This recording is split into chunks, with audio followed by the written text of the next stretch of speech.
जय श्री कृष्ण दोस्त। अव्यवसायी मनुष्यों की बुद्धियां अनंत क्यों होती है, इसका हेतु भगवान आगे के 3 श्लोकों में बताते हैं।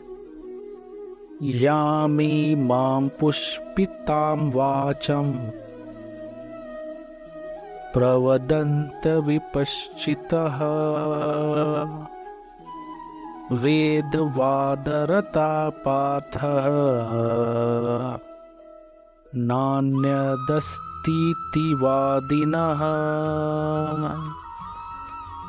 कामात्मानः स्वर्गपरा जन्म कर्म फलप्रदां क्रिया विशेष बहुलामं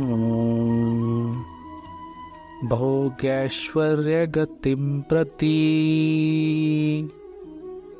अर्थात, हे पृथानंदन, जो कामनाओं में तन्मय हो रहे हैं, स्वर्ग को ही श्रेष्ठ मानने वाले हैं, वेदों में कहे हुए सकाम कर्मों में प्रीति रखने वाले हैं, भोगों के सिवाय और कुछ है ही नहीं ऐसा कहने वाले हैं, वे अविवेकी मनुष्य इस प्रकार की जिस दिखाऊ शोभायुक्त वाणी को कहा करते हैं, जो कि जन्म रूपी कर्मफल को देने वाली है तथा भोग और ऐश्वर्य की प्राप्ति के लिए बहुत सी क्रियाओं का वर्णन करने वाली है। भोगैश्वर्य प्रशस्तानां तया परित चेतसा व्यवसायात्मिका बुद्धिः समाधौ न विधीयते। अर्थात, उस पुष्पित वाणी से जिसका अंतःकरण हर लिया गया है, अर्थात भोगों की तरफ खींच गया है, और जो भोग और ऐश्वर्य में अत्यंत आसक्त है, उन मनुष्यों की परमात्मा में एक निश्चय वाली बुद्धि नहीं होती। कामात्मनः का अर्थ है कि वैसे लोग जो कामनाओं में इतने रचे पचे रहते हैं कि वे कामना रूपी बन जाते हैं, उनको अपने में और कामना में भिन्नता ही नहीं दिखती।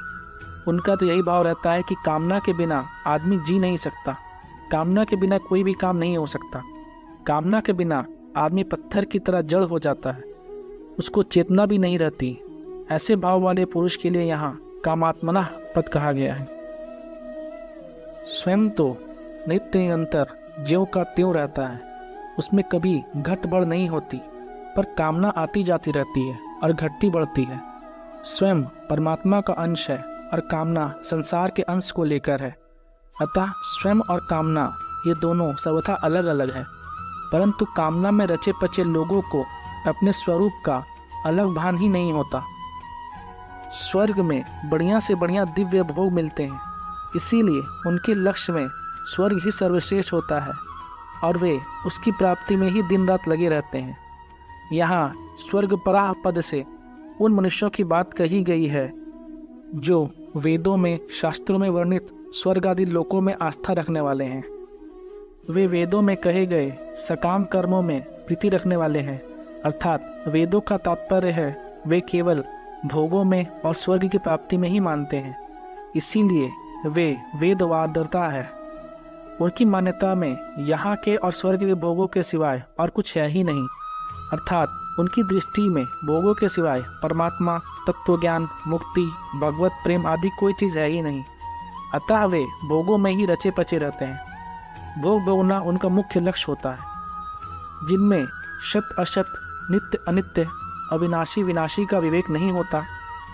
ऐसे अविवेकी मनुष्य वेदों के जिस वाणी में संसार और भोगों का वर्णन है, उस पुष्पित वाणी को कहा करते हैं।